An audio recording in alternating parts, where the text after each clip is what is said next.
The show's going pretty well. I'm getting a lot of good feedback, views are building consistently, things are looking up. I wonder who I should do next. I got it. Prince.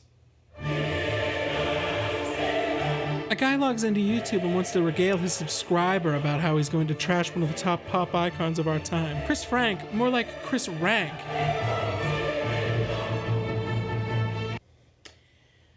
Okay. Hello everyone, and welcome back to Bad Music Video Theater. Today, I'm here to become a lightning rod of hate with an episode on Prince. Pitchforks down, everybody. This is all in good fun. Prince is, of course, a giant in the music industry, but that doesn't preclude him from having made a few mistakes.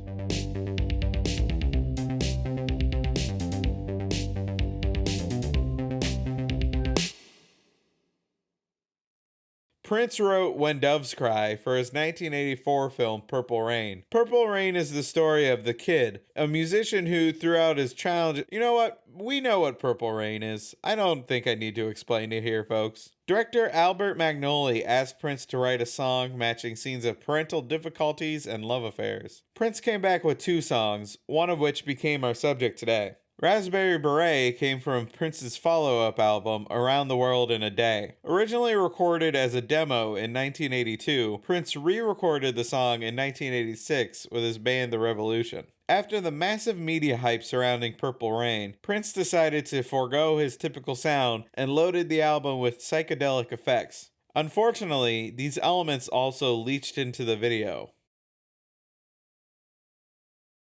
That's right, everyone. It's our second double feature in a row. But don't worry, folks. I didn't choose these videos to maximize my clickbait potential. These videos share more than their artist. Both suffer from the same problem. They start out very strong, but slowly devolve into an effects-laden madness. The beginning of the When Doves Cry video is iconic. We open a set of double doors into a nearly empty room. Doves scatter as we move towards a bathtub against the far wall. Prince gets out of the tub and extends a hand to the camera. Once again, we have a movie tie-in video that's tremendously reliant on clips from the movie. Occasionally, we get an original moment, but this video is about 75% clips. If you've seen our inaugural Weird Science episode, you already know my lackluster feeling about generic tie-in footage in music videos. Finally, near the end, we get into the terrible meat of the video. Keyboardist Dr. Fink is shocked when a single dove bursts into the white void that the band is performing in. We cut between Prince hanging out on a spiral staircase and him playing the song with The Revolution. The video then goes into a mirror effect, splitting the shot down the middle. For someone as visually innovative as Prince, it really seems strange that he would just slap a filter on and call it good. I was using these same kind of effects at 15. I just imagine everyone standing around in the studio saying, well, how do we end it? That's all there really is here, so let's check back in with Prince in the studio.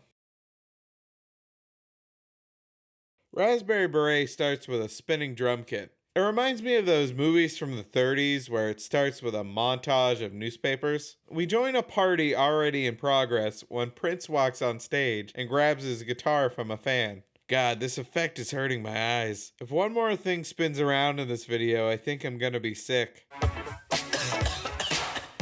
You want to do a second take there, Prince? No? Okay.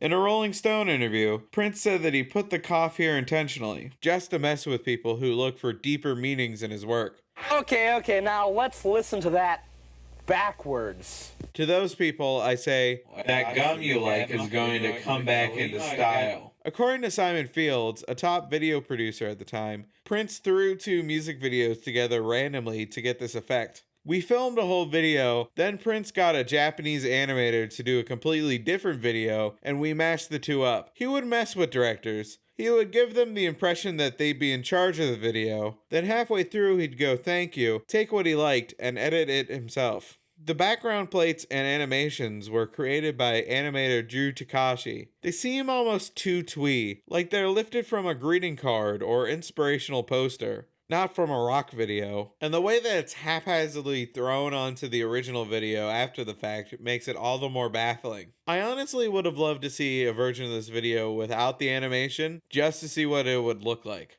The thing about Prince that since I started so early with him is the hairstyle would change the whole thing, and he was already moving into the hairstyle for Raspberry Beret. He hated his hair on Around the World in a Day. Prince in his first motion picture, Purple Rain. Prince directed both videos and was nominated for an MTV Music Video Award for the choreography of When Doves Cry. His Oscar for the Purple Rain soundtrack was the last award given in the Best Original Song Score category, and each album won at least double platinum, so generally well received. Reportedly, Prince didn't want to make music videos for Around the World in a Day, letting the songs speak for themselves. I wanted this album to be listened to and judged, critiqued,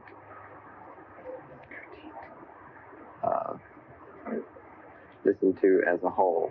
Under pressure from Warner Brothers, he filmed the Raspberry Beret video and released the song as a single. This might be why everything feels so randomly pieced together, a true lack of enthusiasm from the artist. Prince was known not only for his astounding eye for visuals, but for how exacting he was over his work. It really seems strange that he would attach his songs to such half-hearted videos. But given his history of resisting pressures from his record label, it's not surprising that he would try to avoid putting out a video for every song. So the whole thing was that album was done, and he wanted to play more and more of that songs live, and people, and that translated to the marketing campaign, which was they'll find it.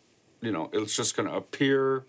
I'm not going to do any videos or any singles. The opening shot of When Doves Cry and the Raspberry Beret cloud suit are indelible images in American pop culture, but without them, no one would remember these videos. I think that's why they're so disappointing. Prince really set the bar high for himself, and not being able to deliver that same quality throughout each video is really shocking. You can picture how extraordinary these videos could have been if they had lived up to their full creative potential.